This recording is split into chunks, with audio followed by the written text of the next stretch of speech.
I've also received reports in the last hour of people allied with the protesters assaulting RCMP officers.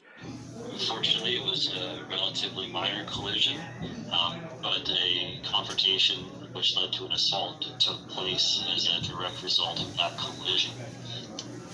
And that was an assault on an RCMP officer? No, that was an assault between the two civilians, between a protester and a civilian. So Jason Kenney's statement was not true at the press release? I can tell you what I just told you, sir. Okay. But what Jason Kenney said yesterday is not okay. And it's time to answer. It's time to answer. And we just as people want our freedoms back.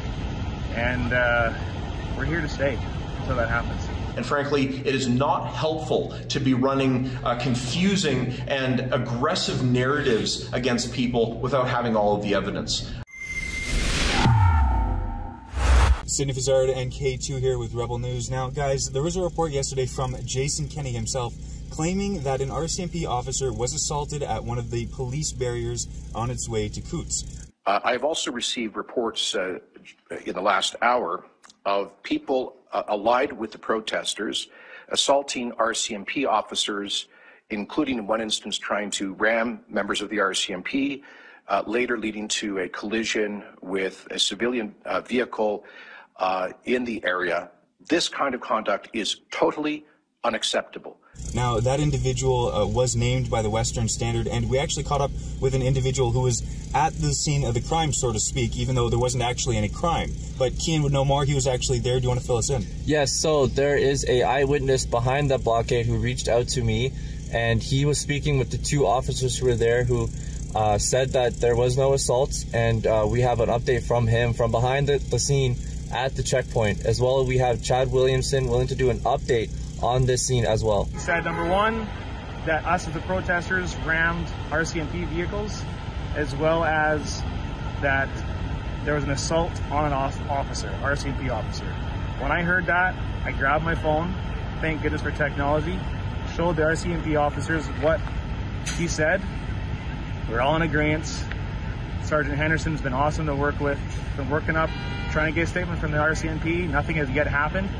And we're here to tell the true story. We've been here since 10:30 in the morning yesterday, watching everything from that point and that point the whole day. We stood right here watching the barricade as as two vehicles were apart. They snuck through, and actually the police let them through. It's been a peaceful protest this whole time. So proud of it. But what Jason Kenney said yesterday is not okay. And it's time to answer. It's time to answer. And we just as people want our freedoms back, and we're here to stay until that happens.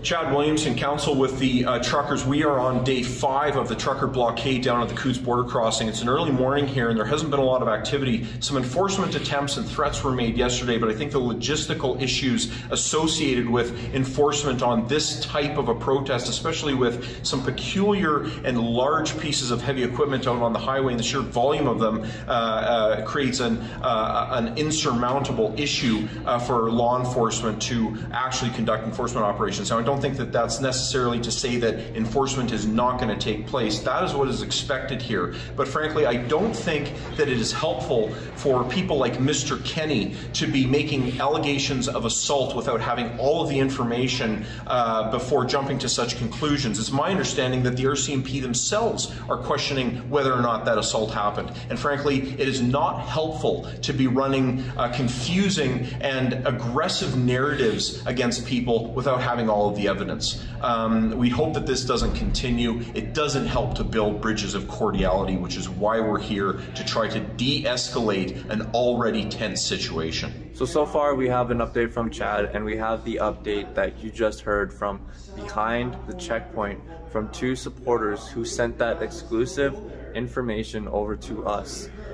I've just got off the phone with the RCMP for a statement regarding Jason Kenney's comments yesterday at the press release. Of any physical altercation between RCMP officers and protesters. Yesterday, when we had protesters go around and breach the roadblock set up on Highway 4 to the north,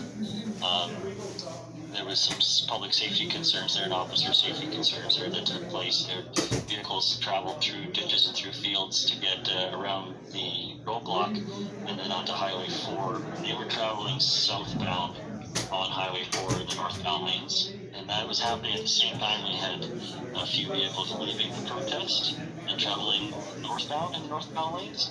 So we had a traffic meeting head-on the double-lane highway there. We did have a collision take place. A head-on collision occurred as a result of all this between a person trying to reach the blockade and a person who was just traveling north on the highway. Fortunately, it was a relatively minor collision, but a confrontation which led to an assault took place as a direct result of that collision. And that was an assault on an RCMP officer? No, that was an assault between the two civilians, between a protester and a civilian. So Jason Kenney's statement was not true at the press release? I can tell you what I just told you, sir. Okay, all right. And can I get your name and badge number, please?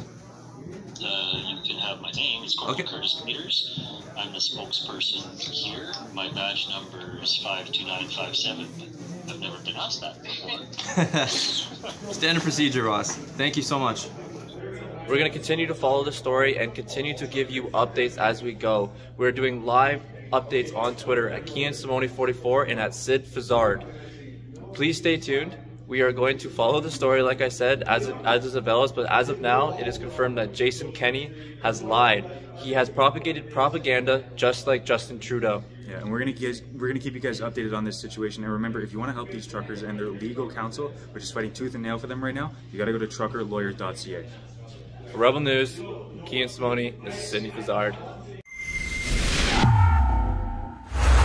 Chad Williamson is here as counsel for these truckers. You can help them in their legal defense at truckerlawyer.ca.